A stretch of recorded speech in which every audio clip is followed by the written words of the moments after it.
Sunday dinner. And at Sunday dinner, all the guests and workers introduce ourselves so we know who we'd be spending the week with. We share our name, where we're from, how many years we've been working there, and the last thing we'd share is one fun fact about ourselves. Now, most people could answer this immediately by saying they can play the accordion or ride a unicycle or something, but without fail, every week I would turn to my buddy Nolan, who I've known longer than anyone, and I would ask him, "Dude, what's a fun fact about myself?" I know it sounds kind of silly to not know a fun fact about, well, me, but I would always think, how can my accomplishments hold up to the awesome, amazing, and even spectacular things that people have to say for themselves? Take a moment and think, why do you sell yourself short? Now, I really want you to think, everyone listening, whether it's virtual or if you're sitting here as an FFA member, parent, advisor, and you sleeping in the back, it's time to wake up and ask yourself, why do you sell yourself short?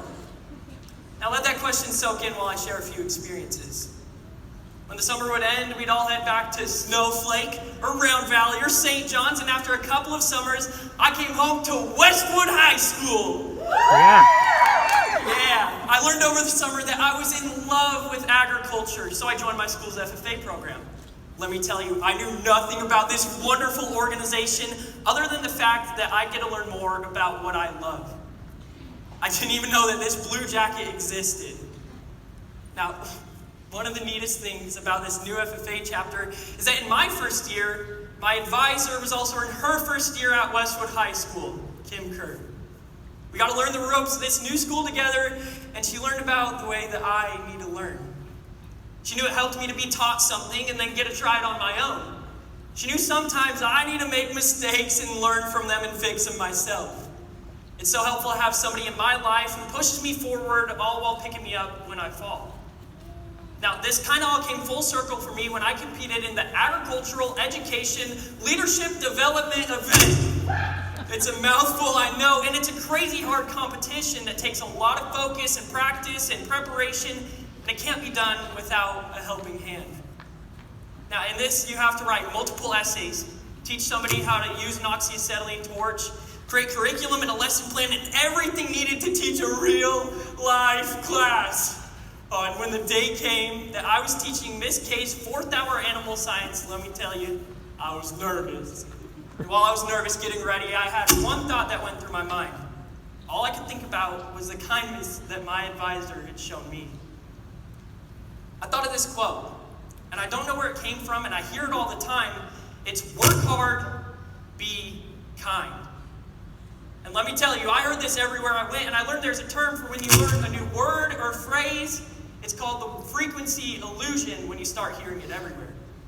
Sure enough, my uncle was saying it, my advisors were saying it, my teachers were saying it, and at the beginning of my state office year, my friend Paige, who's my teammate and secretary on this team, she shared with us that her advisor Mike J would always say it, and it was the same quote: work hard, be kind.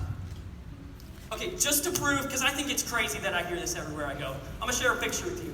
Now, if you look on the screens, you'll see a picture of me in the Chino Valley Ag Department. Yeah, Chino, where are you at? There. All right, and this is in the bathroom of all places at the Chino Valley Ag Department. And on the stall, the bathroom stall, you can guess what it would say: work hard, be kind. So I kept this thought of work hard, be kind in mind as I went into teaching this class. I knew that if I just did what I knew and if I worked with these students and was kind to them, it'd all work out, right? Until I got to the front of the classroom.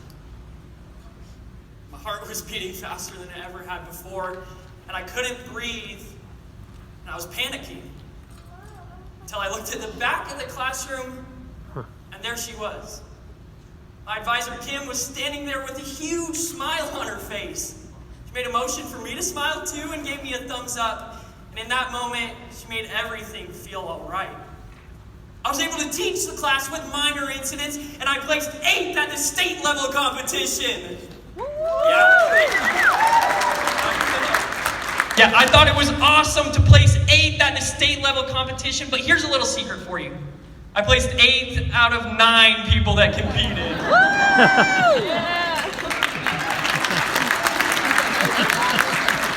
But you You see, for me, it wasn't about being the best or winning. It was about being a part of something bigger than myself. And the way Ms. K believed in me, it got me there. I could have done all the prep work, made the lesson plans, done the curriculum and everything, but unless she smiled at me from the back of the classroom, I would have never, ever been able to finish that competition. Here's a secret about myself. Now, I'm being vulnerable. I always sell myself short. But I have people in my life to believe in me like Miss K and Nolan in different ways. Miss K, as an advisor, sees potential in me that I can't see inside of myself. And Nolan, as a close personal friend, knows me better than anyone. And if he was here today and I asked him a fun fact about myself, like at Sunday dinner, he would remind me that I'm an FFA member. Now, to me, being an FFA member is so much more than just a title.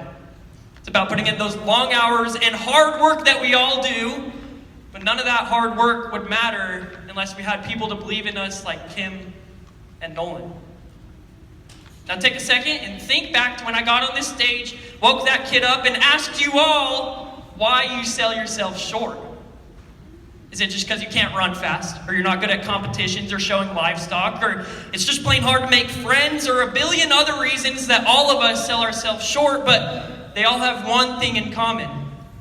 They shouldn't be the reason that you don't believe in yourself. Those 33 farm boys who started the FFA created a place to believe in themselves, and they charted a course they could not have imagined become the awe-inspiring organization it is today.